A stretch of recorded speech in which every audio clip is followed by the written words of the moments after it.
सब नाम रूप से जब दृष्टि उठाएंगे तभी आत्मा पर नजर पड़ेगी। या तो पूर्ण भगवान ही खींचकर बाह से निकाले कि अब व्यवहार में कब तक फंसोगे। जीते जी जंजीर उतारो, मरने के बाद कौन जानता है। आप जीते जी अपनी जंजीरें बंधन हटाओ, मृत्यु के बाद तो जंजीरें वैसे ही हट जानी है। और जब सब नाम रूप से नजर हटेगी तब आप आत्मा में टिकोगे, आत्मा देख पाओगे। अभी हमको नाम दिखता है, रूप दिखता है, अपना भी और दूसरे का भी। संबंध दिखता है, अपना भी और दूसरे का भी। रिश्तेदारी, मोहल्लेदारी, सब यारी, दुनियादारी सब दिखती है। तो अभी नाम और रूप में पड़े हैं ना। व्यवहारिक बुद्धि है, अभी व्यवहार में पड़े हैं, तो बंधन है ही है। जब सारे व्यवहारों से आप छूटो, तुम्हारे अंदर व्यवहार लेश मात्र भी ना रह जाए। ज्ञानी व्यवहार में नहीं चलता, ज्ञानी प्यार में चलता है। उसका जीवन प्रेम में चलता है और एक कोई नियम कानून नहीं होता उसका कि ऐसा ही करेगा हर बार। वो कभी कैसे अलग अलग कर सकता है। अलग अलग लोगों के साथ अलग अलग व्यवहार कर सकता है। एक ही व्यक्ति के साथ अलग अलग व्यवहार, सेम परिस्थिति में भी अलग अलग व्यवहार कर सकता है। ये जरूरी नहीं है एक बार तुम्हारे घर में शादी में आया तो हर बार तुम्हारे घर में शादी में आता रहे। एक बार तुम्हारे घर में गमी में आ गया तो हर बार तुम्हारी गमी में आता रहे। वो कभी कैसे ज्ञानी कर सकता है। ब्रह्म ज्ञानी का सहज स्वभाव होता है। हम पहले ब्रह्म ज्ञानी बने तब हमारा सहज स्वभाव होगा और हम उसमें सही तरीके से निर्बंधन होकर रह पाएंगे। वरना हम बोलेंगे कि हमारा भी तो सहज स्वभाव है, सहज मिला तो दूध बराबर। दादा भगवान बोलते थे कि सहज में तो आपके घर में कोई पशु पक्षी पला है उसको भी मिल जा रहा है, तो तुमको भी सहज में जो होता रहता है तुम उसमें बड़े खुश रहते। लेकिन तपस्या भी तो है, अपने मन की तपस्या भी तो हो। व्रत क्यों रखते हो? सहज में तुम्हारे घर में तो भंडार भरा पड़ा है खाने पीने का, फिर उस दिन नहीं आज मुझे नहीं खाना है, क्यों? अपने पे संयम करने के लिए ना, कंट्रोल करने के लिए। आपको किसी ने कहा भी नहीं तुम व्रत रखो। आप घर में कोई नहीं है तो अकेले में आप खा भी सकते हो, कोई जान भी नहीं पाएगा, फिर भी आप बिल्कुल अकेले में भी नहीं खाते। आप अपने स्वयं के मन को तपस्या में रखने के लिए, संयम में रखने के लिए। तो ज्ञानी के पास सामने सब कुछ है तो भी वो अपने को संयमित करने के लिए, कभी संयमित करने के लिए वो अपने को ऐसे वैराग्य वृत्ति में रखता भी है। करने में और ना करने में दोनों में हमको समान रहना। तो करने में तो सब समान रहते हैं, ना करने में भी सम रह के दिखाओ। आप व्यवहार में ना पड़ो, लोकारित में ना पड़ो, उसके लिए आपको बहुत गाली ताने सहने पड़ेंगे, वो सहन करने को तैयार है। मन ना सुख चाहता है, झूठा कलंक मेरे ऊपर ना लगे या मेरे गुरु का नाम बदनाम ना हो। कई लोग गुरुजी को बोलते थे, गुरुजी हमको तो कोई नहीं, लेकिन ऐसा है ना, अगर इस तरह से हम चलेंगे टोटल ज्ञान के हिसाब से तो लोग सत्संग को बुरा बताएंगे, लोग फिर आपको बोलेंगे कि इनका गुरु ये सिखाता है। तो हमारे ऊपर कुछ बात हो जाए तो हो जाए, गुरु के ऊपर हो तो वो तो हम नहीं सहेंगे ना, इसीलिए हम उनके हिसाब से चल पड़ते। तो गुरुजी ने कहा था तुम ज्ञान के हिसाब से पहले चलो, हमारे हिसाब से। हमारे ऊपर कलंक लगेगा तो हम उसको निपट लेंगे, हम देख लेंगे। हमको तो गुरु ने नेह कलंक की अवतार बना दिया। कोई कैसा भी कुछ बोलेगा, हमारे पर कोई कलंक लगने वाला नहीं है। तो तुम अपने को तो अज्ञानता से छुड़ाओ, अपने को तो व्यवहार से छुड़ाओ, जो होगा देखा जाएगा। जब तक कोई किसी भी तरीके से अपने आप को निर्बंधन नहीं कर लेता है तब तक आवागमन का चक्कर का बंधन उस पर रहता ही रहता है। और जब तुम जगत वालों के काम में नहीं आते हो तो लोग खुश थोड़ी होते हैं, दुखी होते हैं। विवेकानंद ने बोला है कि एक मुर्दा भी अगर कोई हो जाता है, पता है अब ये कोई काम नहीं कर पाएगा, मुर्दा अब कुछ नहीं कर सकता, उससे उम्मीद भी नहीं करते हैं कि ये अभी उठे और हमारे काम करे, इसके बहुत सारे काम अधूरे रह गए। लेकिन उसके बावजूद भी, और मुर्दे को हमेशा आप रख भी नहीं सकते हो ये भी पता है, उसके बावजूद भी मुर्दे को रो रो के विदा करते हो घर से। जब उसकी अर्थी तैयार की जाती है, लेके जाते हैं, क्यों रोते हो? उसको भी रो रो के विदा करते हो, जबकि मालूम है कि उसको रख नहीं सकेंगे, उसको आखिरकार शमशान घाट भेजना ही पड़ेगा, वो अब हमारे किसी काम का नहीं है। उसके बावजूद भी हम खुशी से उसको नहीं भेजते।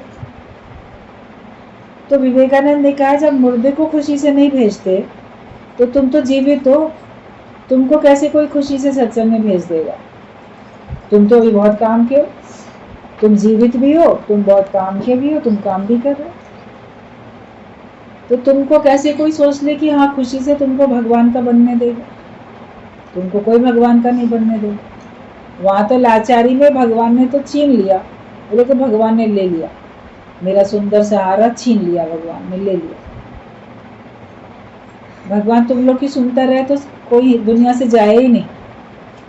भगवान को जब जो करना होता है वो तब कर लेता है, और तुम्हारे आंसुओं पे उसको तरस नहीं आता है, क्योंकि तुम किसी भी हालत में कभी भी नहीं कहोगे कि हाँ अब इसको ले लो, नहीं बोल पाओगे। तो इसके लिए भगवान को तो अपनी लीला जैसे करनी है वैसे करता है, जिसका जैसा लेन देन हिसाब किताब है वैसे ही करता है। लेकिन हम जीवित अगर हम भगवान के बनते हैं तो कोई पसंद नहीं करता। उसके लिए हमें खुद चल अकेला, तेरा मेला पीछे छूटा राही चल अकेला। इस ज्ञान मार्ग में तुम्हें अकेले चलना पड़ेगा। शमशान में तो तुमको तमाम भीड़ जाएगी तुमको छोड़ने के लिए, जा वही जा, भगवान से मिलके एक हो जा, जाके जा। प्रार्थनाएं भी कर लेंगे, भगवान इसको अपने चरणों में स्थान दे दो, भगवान इसको अपने लोक में स्थान दे दो। जीते जी कोई नहीं बोलेगा भगवान इसको अपने चरणों में लगा लो, इसको अपने लोक में स्थान दे दो। अरे नहीं नहीं, मेरे ही पास रहे, मेरे ही काम करे, मेरा है ये। लाचार होके तब तो बोलते। तो इसलिए यहाँ पे तुम्हें अकेले ही चलना पड़ता है, कोई साथ नहीं तुम्हारा देने वाला। ये अलग बात है तुम दृढ़ता से अपनी निश्चयात्मक बुद्धि रख के तुम अकेले ज्ञान मार्ग में चल करते हो, फिर लोग तुम्हारे साथी बनते चले जाते हैं। तुम जितना अपने से मजबूत होके कदम बढ़ाओगे तो फिर आप देखो कि आपको सहयोग करने वाले सहयोगी मिलते जाते हैं।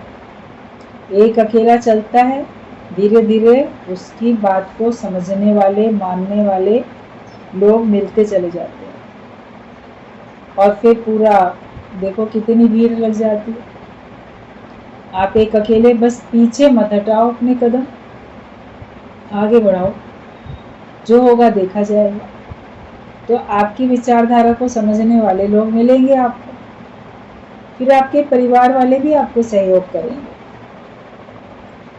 और अगर वो नहीं भी करते तो आपको परवाह थोड़ी है, जिसका साथी है भगवान उसको क्या करेगा आंधी और तूफान। किसी के परिवार वाले सहयोग करते हैं, किसी के परिवार वाले सहयोग नहीं करते, लेकिन आप ज्ञान मार्ग में चले हो तो ये आपका अपना डिसीजन है, ये आपका अपना निर्णय है ना कि मुझे इस जन्म में मुक्त होना है। उसमें सब लोग की सहमति जरूरी तो नहीं है ना। सबसे पूछ के चलोगे तो क्या चल पाओगे? कोई बोलेगा ऐसा करो, अभी ना जाना, तब ना जाना, बाद में जाना। जब बिल्कुल किसी काम के नहीं रहोगे, या उनको तुमसे किसी कारण से नाराजगी होगी, बोलेंगे अब चले जाओ, जाओ वहीं चले जाओ, वहीं रहो, आवाना मत पलट के। जब घर वालों से काम निकल जाता है तो जीते जी वृद्धाश्रम में अपने सगे माँ बाप को फेंक आते हैं लोग, छोड़ आते हैं उनको, क्या पलट के शक्ल ना दिखे इसकी, इससे जो कुछ लेना था हमने ले लिया और अब हमें इससे कुछ चाहिए ही नहीं। वहीं रहे वृद्धाश्रम में, वहीं जिए वहीं मरे, हमें कोई मतलब नहीं।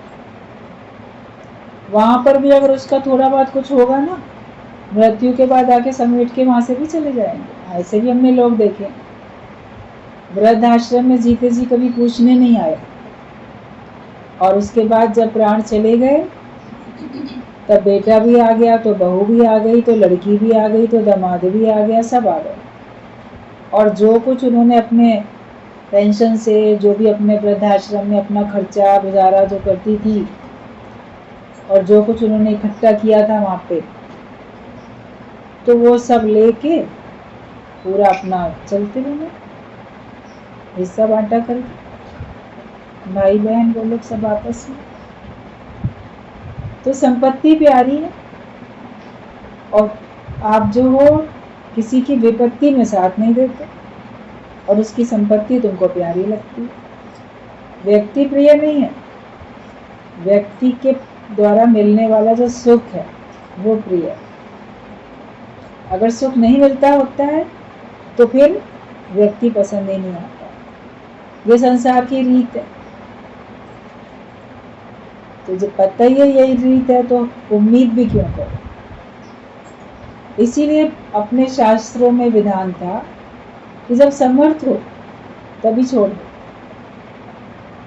त्याग करना बहुत बताया गया। त्याग भावना में गुरु बताते हैं, शास्त्रों में त्याग करना ही बता दिया। 50 साल की उम्र में वानप्रस्थ ले लो। आजकल के समय में तो 50 साल की उम्र बड़ी एनर्जेटिक एज अभी भी मानी जाती है। 50 साल में व्यक्ति अपने को वृद्ध थोड़ी समझता है। अभी तो हम बहुत अच्छे से हाथ पैर चल रहे हैं, तो अच्छा है हाथ पैर चलने में ही चले जाओ ना, अलग हो जाओ और अपना मन भगवान में लगाओ। सभी किसी न किसी गुरु को मानने वाले होते थे और गुरु के पास चले जाते थे, ज्ञान पक्का करते थे प्रेम से। नफरत से, लड़ाई झगड़े से आप अलग हो जाओ, इससे अच्छा प्रेम रहते रहते अलग हो जाओ। जो व्यवस्थाएं बनी थी बड़ी अच्छी बनी हुई थी, मगर आज जो व्यवस्थाएं हैं वो भी बहुत अच्छी बनी हुई है। आज अगर आपको एक ही परिवार में साथ में आजीवन आपको रहना है, चाहे आपकी उम्र कितनी भी हो जाए, 100 साल की हो जाए, तो भी आपको रहना तो अपने ही घर में। तो अपने घर में भी आप ज्ञानवान होकर रह सकते हो, अपने घर में भी आप वानप्रस्थी होकर रह सकते हो। अपने घर को वन की तरह समझ के रहो। गुरु ने तो हमको ये बात बता दी कि अपने घर को वन की तरह समझ के रहो, और सत्संग कभी ना छोड़ो। हम सूखे चने चबाएंगे पर एको ब्रह्म लग पाएंगे। बस एक ज्ञान का काम पक्का करेंगे, ज्ञान सुनेंगे, और भले हमको सूखे चने चबाने पड़े, कोई हमको मान सम्मान से भोजन दे या अपमान करके भोजन दे, अन्नमय कोश है, इसमें अन्न डालने के लिए जैसे भी दे दे, लेकिन हम सत्संग का दर नहीं छोड़ने वाले। बाकी तो हर एक का जैसा हिसाब किताब होता है, जैसा आपको आपका गुरु बताए आप वैसे ही चलो। जैसा ज्ञान आपने सुना और उसके हिसाब से आपने जैसा भी कदम उठाया, सब ठीक है, बुरा कुछ भी नहीं है। जो भी कुछ कार्य करो, जो भी स्टेप उठाओ, वो बहुत सोच समझ के उठाओ। कई बार सोच के, मतलब बोलो भी तो कई बार सोच के बोलो। 32 दांतों के भीतर एक जबान है और 32 दांत है मुख में, जबान तो एक ही है। तो 32 बार सोच के तब बोलो। कोई भी स्टेप उठाओ तो सोच समझ के उठाओ, और फिर आप जैसा भी कदम आपने उठा लिया उसके बाद पछताओ नहीं, करके फिर पछताओ नहीं। आपके मन मुताबिक रिजल्ट नहीं मिलेगा तो आप पछताओगे, बेकार ये कदम उठाया, ये कदम नहीं उठाना चाहिए, तो पहले ही सोच लेना चाहिए था ना। सोच विचार करके ही तो तुमने कदम उठाया। उसके बाद तुमको नफा हो नुकसान हो, जो सुख मिले दुख मिले, लाभ मिले हानि मिले, जो अपना निर्णय खुद करो। गुरुजी बोलते थे कि जब बच्चों को स्कूल में क्लास में टीचर पढ़ाती है, उसके सारे डाउट्स क्लियर करती है हर बच्चे के। वो कितनी बार भी पूछेगा कि ये बात नहीं समझ में आ रही, फिर से समझा दीजिए, वो कई बार भी आपको समझा देगी, बताएगी टीचर आपकी। आप बोलोगे, बच्चा बोलेगा मिस ये बता दो, मैम ये बता दो, सर ये बता दो, तो बताएंगे। लेकिन परीक्षा के समय वो टीचर नहीं बताएगा आपको उत्तर कि समझ में नहीं आ रहा, ज़रा बता दीजिए कैसे करें। भाई क्लासरूम में हमने जितना बताना था बता दिया, एग्जामिनेशन हॉल में थोड़ी बताएंगे। फिर तो तुमने पढ़ाई जितनी पढ़ी है, जो तुमको याद है, जो तुमने जितना पढ़ लिया, जितना पक्का कर लिया, उसके हिसाब से अब लिखो। अब एग्जामिनेशन हॉल में हमसे क्यों पूछ रहे हो? तो आपके जीवन में जब परीक्षाएं आती हैं तब पूछने चले आते हो, ये करें कि ना करें, अब क्या करें। तो परीक्षा के समय क्यों पूछ रहे हो? पहले से क्यों नहीं पक्का किया? जब परीक्षाएं नहीं थी तब पक्का करना चाहिए था ना ज्ञान। रोज रोज सत्संग चलता है, उस पर क्वेश्चन करो, क्वेश्चन कोई करता नहीं है। सब सुन के बहुत अच्छा लगा, बहुत अच्छा लगा, 2-4 लोग बोल देंगे, बाकी लोग सुन लेंगे।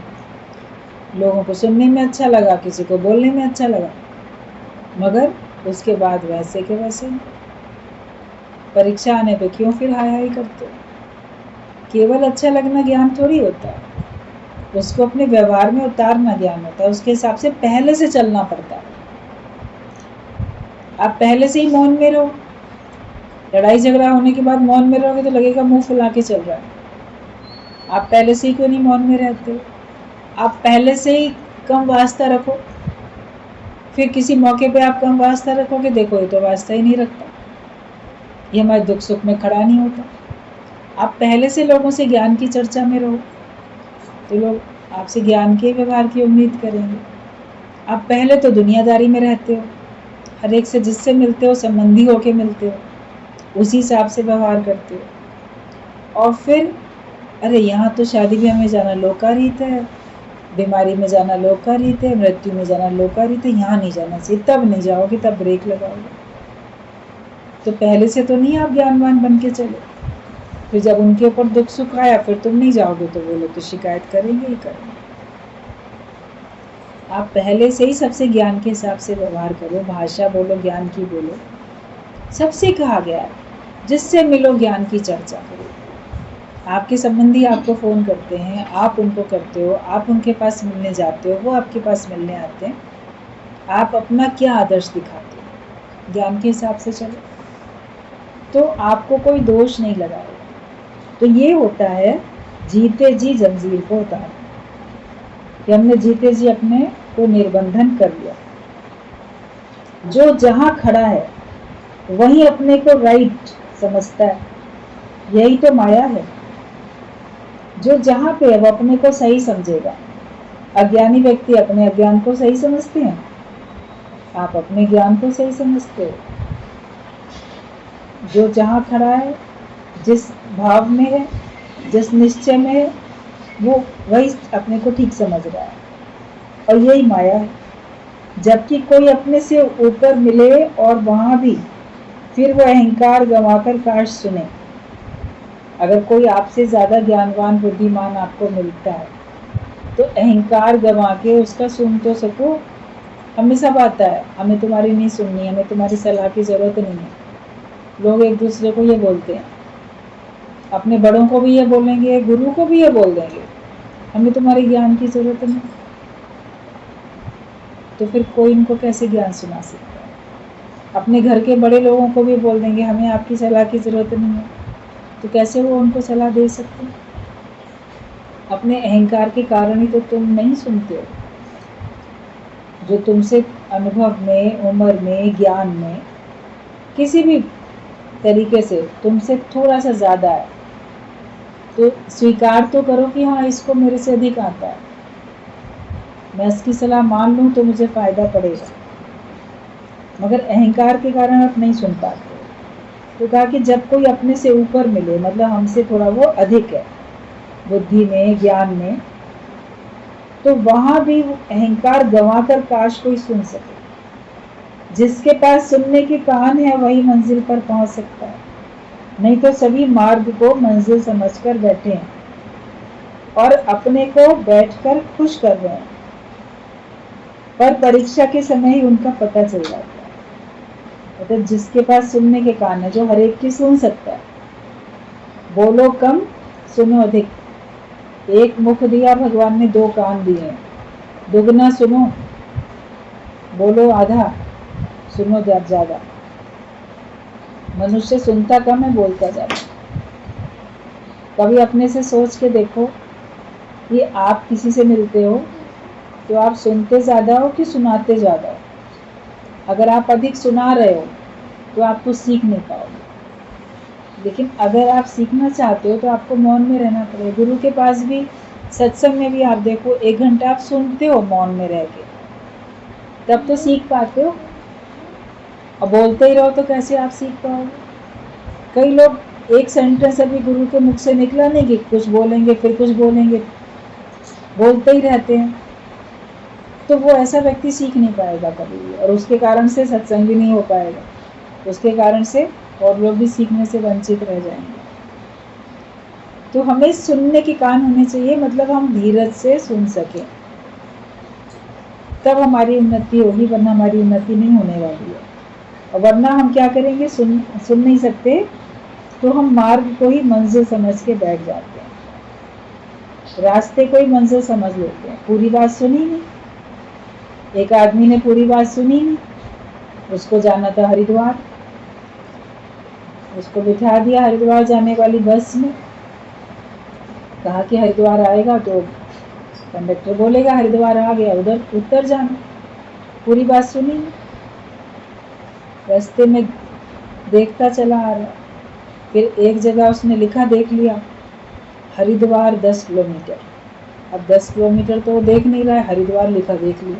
अरे रोको रोको, जल्दी रोको, इधर रोको, मुझे उतरना। क्या बात है, तुम्हें तो हरिद्वार जाना? हाँ हाँ आ गया हरिद्वार। अभी नहीं आया, आ गए। अरे नहीं, तुम हमको बेवकूफ़ बना रहे हो, हमें पता है, हम पढ़े लिखे। और वहीं उतर गया। और उस जो राह का जो मील का पत्थर था जिसपे लिखा था आगे कितनी दूरी पे है, वो तो नहीं देख रहा। कभी कभी मिट भी जाता है, किलोमीटर मिट जाते हैं, अकेला ही हरिद्वार लिखा रहता है। वो वहीं पे तो राह को मंजिल मान के बैठ गया, तो क्या सचमुच में वो पहुंच गया? जब वास्तव में वो पूरी बात सुनेगा किसी की, तब तो पहुंचेगा मंजिल पे। तो हर एक कोई आधे रास्ते में ही खड़ा है और सोच रहा है मैं तो पूर्ण हो गया। अभी पूरी तरह से उसने अपनी मैं मिटाई नहीं, पूरी तरह से अपना ज्ञान मिटाया नहीं। उसको लगता है कि मैं पूर्ण हो चुका हूँ। तो राह को मानना मंजिल कहाँ की बुद्धिमानी। मूर्ख व्यक्ति ऐसा सोचता है और वो खुश बैठे हैं, हम तो हरिद्वार में। फिर वापस चला आया। हो आए हरिद्वार? हाँ जी हो आया। अच्छा तो गंगा जल लाए, गंगा में स्नान किया। गंगा जी वहाँ कहाँ थी? वहाँ तो कोई गंगा जी नहीं थी। बोले कैसे तुम हरिद्वार गए, वहाँ तुमको गंगा जी नहीं दिखी? बोले वहाँ तो कुछ नहीं था, वहाँ तो रेत ही रेत, वहाँ तो मैदान ही मैदान था। तो लोगों ने कहा इसका मतलब तुम गए ही नहीं। तो आप अगर पूर्णता को नहीं प्राप्त होते हो, मंजिल पे नहीं जाते हो, तो तुम्हें आनंद भी नहीं आता, तुम जीवन मुक्ति का आनंद भी नहीं लेते। तो कोई बोलेगा कि तुम पूर्ण हो गए हो, हाँ हमने ज्ञान पूरा सुन लिया, पक्का कर लिया। अच्छा तुम अब जीवन मुक्त हो, आनंद का अनुभव हो रहा है? वो तो नहीं हो रहा। ज्ञान तो हमने पक्का कर लिया, पूरा सुन लिया, मगर आनंद का अनुभव नहीं हो रहा। वहाँ कहाँ आनंद था? वहाँ तो कोई आनंद नहीं। तो अभी तुम अंतर्मुखता में आए ही नहीं, ज्ञान की गंगा में तुमने डुबकी लगाई ही नहीं, तो तुमको आनंद कहाँ से मिलेगा? जब जीव भाव मिटाओगे तब तो तुमको आनंद आएगा। आप गंवाइए, जब अपने को गंवाओगे तब तुमको आनंद आएगा, तब तुमको परमात्मा की प्राप्ति होगी। अब बोलो हम पूर्ण हो गए हैं, लेकिन हमको भी परमात्मा की प्राप्ति का ना अनुभव नहीं हुआ। अभी हम नहीं समझ पा रहे कि परमात्मा मुझे मिल गया, तो अभी तुम पूर्ण हुए ही नहीं, तुम्हारा अज्ञान अभी भी है तुम्हारे पास। तो सबने क्या किया है कि मार्ग को ही मंजिल समझ लिया है और अपने को खुश करके बैठे, हम तो हो गए पूर्ण ज्ञानी, हम तो रोज जाते हैं सत्संग में, हम तो हो गए पूर्ण ज्ञानी। पर परीक्षा के समय ही उनका पता चल जाता है। जब जीवन में कोई परीक्षा आती है तब पता चलता है कि मैंने ज्ञान कितना पक्का किया। बाकी सुखों में तो सब कहते हैं हमको बड़ा ज्ञान पक्का है, हम बहुत खुश हैं। क्यों खुश हो? क्योंकि कोई विपरीत परिस्थिति तुम्हारे जीवन में नहीं है। लेकिन जब विपरीत परिस्थिति हो तो भी तुम बोलो हम बहुत खुश हैं। सुख में भी और दुख में भी, दोनों में तुमको ज्ञान पक्का हो और दोनों में तुम सम अवस्था में रहो, तब समझो कि तुम्हारे को सच्ची खुशी मिली है। तो परीक्षा के समय तुमको तुम्हारा पता चल जाता है कि तुम्हारे पास ज्ञान कितना है। जैसे खांसी और खुजली छिपने वाली नहीं है, इसी प्रकार थोड़ी भी इच्छा, मोह या विकार छिपने वाले नहीं। थोड़ी भी तुम्हारे अंदर इच्छा होगी, थोड़ा भी मोह होगा, थोड़ा भी विकार होगा, तो वो छिपने वाला नहीं, कहीं ना कहीं से वो प्रकट होगा और तुमको दूसरे से तुम छिपा लो, लेकिन तुम अपने से तो नहीं छिपा सकोगे कि तुम्हारे अंदर मोह है, कि क्रोध है, कि लोभ है, कि अहंकार है, कि इच्छा है, कामना है, क्या है। अपने स्वयं के साक्षी तो तुम हो, वो तो तुमको पता है ना अपना। सबसे छिपा सकते हो क्या? तुम स्वयं से छिपा सकते हो, और परमात्मा से भी नहीं छिपा सकते हो। तो थोड़ा भी होगा तुम्हारे अंदर तो वो छिप नहीं सकता, और समय आने पे औरों को भी पता चलेगा। आप कितना सप्रेस करो, कभी ना कभी औरों को पता चलना है कि तुम्हारे अंदर क्या अज्ञान छिपा हुआ है। यहाँ चाहिए 16 आना सत्य, पूरा 100% तुम सत्य में टिको। अभी 50% ज्ञान हो गया, 80% हो गया, 90%, 99% हम हो गए ज्ञान, तो बाकी 1% क्यों छोड़ रखा? उसको क्यों बचा रखा? उसको भी तो पूरा ही करो ना। पूरा 100 में से 100 ही मिलने चाहिए ना तुमको। आधे अधूरे से काम चलने वाला है नहीं। एक नंबर से भी फेल तो फेल ही माना जाएगा। आप बोले नहीं इतने नंबर तो आ गए ना मेरे, मगर एक नंबर तो और लाना है ना, तब तो पास हो गए। तो जब तक पूरा तुमको 100% ज्ञान नहीं होगा तब तक तुम मुक्त नहीं होगे। जहर की तो एक बूंद या चम्मच भर जहर कुछ भी मारने के लिए काफी है। आप चम्मच भर के, ग्लास भर के जहर पी लो या एक बूंद जहर की पी लो, मारने के लिए काफी है।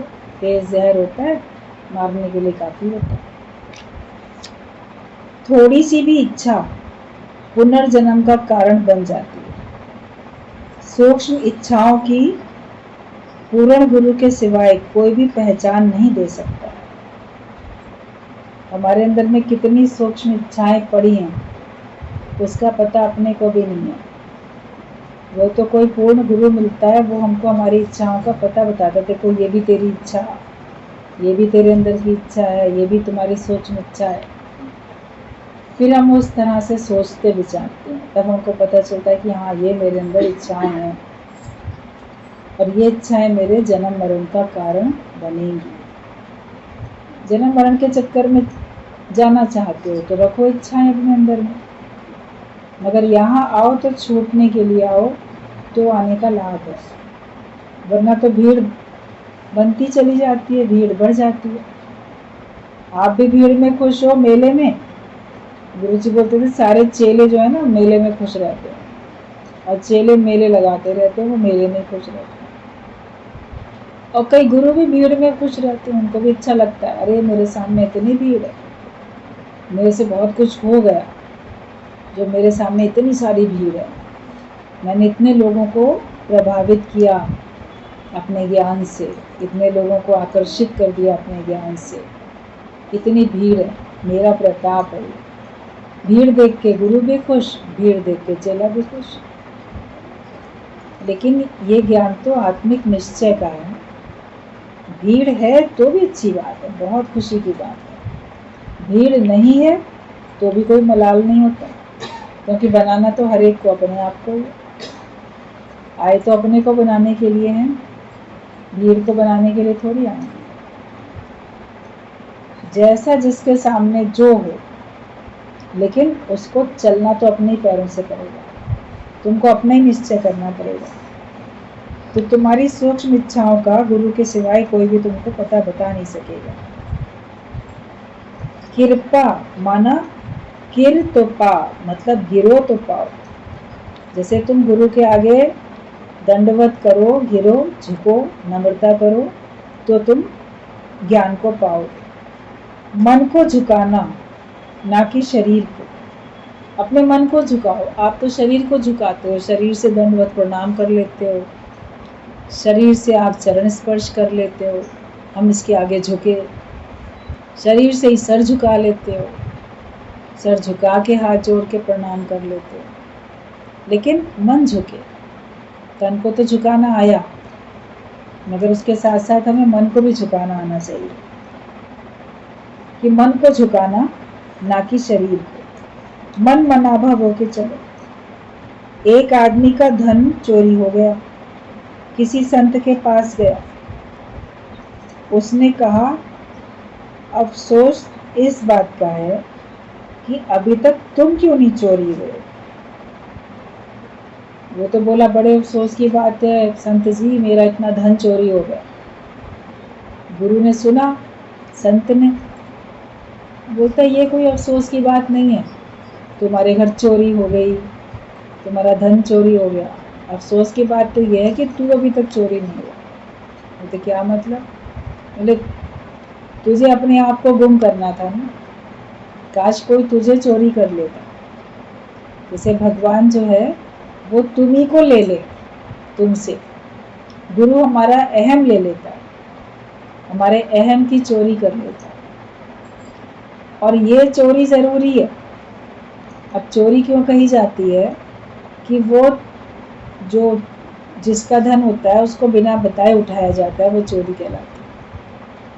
तो तुम भी अपना अज्ञान देना नहीं चाहते, अपना जीव भाव देना नहीं चाहते, तो गुरु फिर तुमको बिना बताए तुम्हारे अज्ञान की चोरी कर लेता। आते आते हमको पता, एकदम से पता ही नहीं चलता है, और जब पता चलता है तब आप बोलते हो हम तो जैसे कि अब गुम हो चुके, हमारे अंदर का जीव भाव समाप्त हो गया। तो संत ने कहा कि अफसोस तो इस बात का है कि अभी तक तुम क्यों नहीं चोरी हुए हो। धन्य है वे गोपियां जिनका सब कुछ चोरी हो गया था, कि मेरा कुछ है ही नहीं, मैं ही नहीं, वो अपने को ही गुम कर चुकी थी। सोई सब कुछ देने के सिवाय सब कुछ नहीं मिलता है। जब तक तुम अपना सब कुछ नहीं अर्पण करोगे तब तक तुमको पूरा ज्ञान भी नहीं मिलेगा। कितने बेचारे खुशी को ही आनंद समझकर बैठते हैं, जब तक कोई दुख नहीं है तब तक समझते हैं कि हम तो बड़े आनंद में हैं, लेकिन मन घोड़ा खोलकर कब गधा बांध जाता है पता नहीं चलता। साकार भगवान के सामने जो सभी परीक्षाएं देकर पूरी करता है, उसे निराकार की तरफ से कोई परीक्षा नहीं आती। जब आप अब गुरु के सामने पूरी परीक्षाएं पर दे देते हो, या जिनके बीच में हो, सब साकार भगवान ही तो हैं तुम्हारे सामने, तुम्हारे परिवार के लोग हैं। कोई सुख देके भी तुम्हारी परीक्षा लेता है, कोई दुख देके तुम्हारी परीक्षा लेता है। तो सब साकार भगवान के सामने परीक्षाएं देके तुम अपने को आत्मिक निश्चय में ले आओ, तब फिर तुम्हारा काम पूरा होगा। कोई अच्छा चलता है तो भी, मन के विपरीत चलता है तो हर बात में शुक्राने गाओ कि शुक्र है मेरे को वैराग्य पक्का कराता है, मेरा मन मोह ममता से हटता है, मेरा मन वैराग्य वृत्ति में है। सुख है तो बोलो शुक्र है, सुख है, मेरे को माया की तरफ से कोई सोचना नहीं पड़ता, और मैं बिल्कुल निश्चिंत होकर ज्ञान मार्ग में आगे बढ़ रहा हूँ। मेरी फिक्र, मेरी चिंता करने वाले सब लोग हैं। तो ज्ञानी उसमें भी आगे भगवान की तरफ ही जाता है, वो सुख में भी भगवान की तरफ जाता है, दुख है तो भी उसका मन भगवान की तरफ जाता है। तो जो भी भगवान साकार भगवान के सामने जो सभी परीक्षाएं देकर पूरी करता है, उसे निराकार की तरफ से कोई परीक्षा नहीं आती है कि जिसमें वो उलझे। अज्ञानी की बाहरी मुस्कुराहट भी नहीं सुहाती है, पर ज्ञानी की स्वाभाविक शक्ल भी हमेशा सुहाती है। ज्ञानी क्रोध में और चिंतातुर संकल्प विकल्प करता हुआ भी दिखाई दे, मैं कहते हुए, तो भी वो मुक्त है। कभी आप ज्ञानी को क्रोध में देखो, कभी किसी कारण से उसको भी आप चिंता में देखो, या कोई संकल्प विकल्प करते हुए देखो, या मान लो वो भी मैं करता हुआ आपको दिखाई दे रहा है, मगर फिर भी वो अपने आत्मिक निश्चय से मुक्त है। पर अज्ञानी बाहर शरीर से शांत बैठते हुए भी मन में संकल्प विकल्प करता रहता है, इसलिए वो अज्ञान में बंधा हुआ है। लोक वासना, देह वासना, शास्त्र वासना, कोई ना कोई वासना में अज्ञानी पड़ा है, लेकिन आत्मपद को पाके योगी हुआ निर्वासन, उसके अंदर में किसी प्रकार की वासना नहीं है। अपने से पूछ लो, लोक वासना में रहते हो कि देह वासना में हो कि शास्त्र वासना में हो, किसमें हो? मन का वास कहाँ पर है? देह में है, दुनियादारी में, लोगों में है, या अभी ज्ञान के वचनों में, शास्त्रों में अभी तुम उलझे पड़े हो। प्रेम है पासपोर्ट, बिना पासपोर्ट के आप दूसरे देश जा नहीं सकते। आप मान लो अपने देश से दूसरे देश जाना चाहते हो, तो आपको पहले पासपोर्ट बनाना पड़ता है, बिना पासपोर्ट के तो आप जा नहीं सकते। तो प्रेम पासपोर्ट है, और फिर वहाँ से तुमको वीज़ा भी कोई दे तब जा सकेंगे। तो प्रेम का पासपोर्ट बहुत ज़रूरी, ज्ञान का वीज़ा ज़रूरी, तो आप परमात्मा तक पहुँच सकते, वरना पहुँच नहीं सकते। पंडित गुण गुरु प्रेम बिन लहे न आत्म रहा, बिना प्रेम के किसी को आत्मा की राह मिल नहीं सकती है। ज्ञानी ना सोचता है ना चाहता है, जो रखता है दावा यहाँ वो मेहमान से होता है। चोर तो जेल खाने में खुद ही में रहता है और वो बर्बाद होता है। जो कुछ ना सोचता है ना चाहता है और कोई दावा भी नहीं रखता कि मेरा कुछ है, तो जगत में मेहमान की तरह रहता है। मेहमान की तो देखो खातिरदारी होती है। आपके घर में 4 दिन के लिए कोई मेहमान आता है, आप उसकी अपने से अच्छी खातिरदारी करते हैं और खुशी खुशी वो आता है, खुशी खुशी चला जाता है। तो तुम अगर दावा कोई ना रखो तो आप संसार में आओगे मेहमान की तरीके से, परमात्मा आपका सारा ख्याल रखेगा प्रकृति के रूप में, और आप खुशी से आए दुनिया में, खुशी से आप दुनिया से चले जाते हो। लेकिन जो चोर है उसको तो जेल में रहना पड़ता है, भले खाने पीने को मिले। तो हम अगर यहाँ चोर बन के रहते हैं, भगवान की वस्तु को अपनी समझ के रखते हैं, है सब कुछ उसका, मेरा मान के चलते हैं, तो जैसे हम चोरी करते हैं, तो हमको कैद खाने का कष्ट हमें उठाना पड़ेगा, जेल की तकलीफें फिर हमको सहनी पड़ेंगी और हमारा जीवन फिर बर्बाद होगा। जो जेल में रहते हैं उनका जीवन सफल नहीं कहा जाता, उनका जीवन तो बर्बाद है। तो अगर हम इस संसार में आए हैं, हम यहाँ मेहमान बन के आए हैं या हम यहाँ पे चोर बन के रह रहे हैं। गुरु नानक देव ने बोला असंख्य चोर हरामखोर, ये गाली दी उन्होंने कि असंख्य चोर, मतलब सारे संसार में जितने लोग हैं भगवान की चीज को अपनी मान के बैठे हैं, तो वो चोर ही हैं। तो फिर उनको कष्ट उठाने ही पड़ेंगे। हमको कष्ट तभी उठाना पड़ता है जब भगवान की चीज को अपनी मान लेते हैं, लेकिन है ही सब भगवान का, मैं तो उसकी इस सृष्टि में मेहमान हूँ। तो मेहमान बन के रहो, तो आया है फकत तू तो बन के मेहमान ही। दावा नहीं जमा लो, ये देश बेगाना तुम्हारा नहीं है, ये सब भगवान का ही है, उसी का रहेगा। हम ही थोड़े दिन के लिए आए हैं, 4 दिन के लिए, हम 4 दिन बाद रवाना हो जाएंगे यहाँ से। सदा रहने वाले तुम हो नहीं यहाँ पे, तो क्यों अपना मान के बैठते हो? इसलिए सब कुछ भगवान का समझो और ज्ञान पक्का करके आप जीवन मुक्ति कर लो आनंद।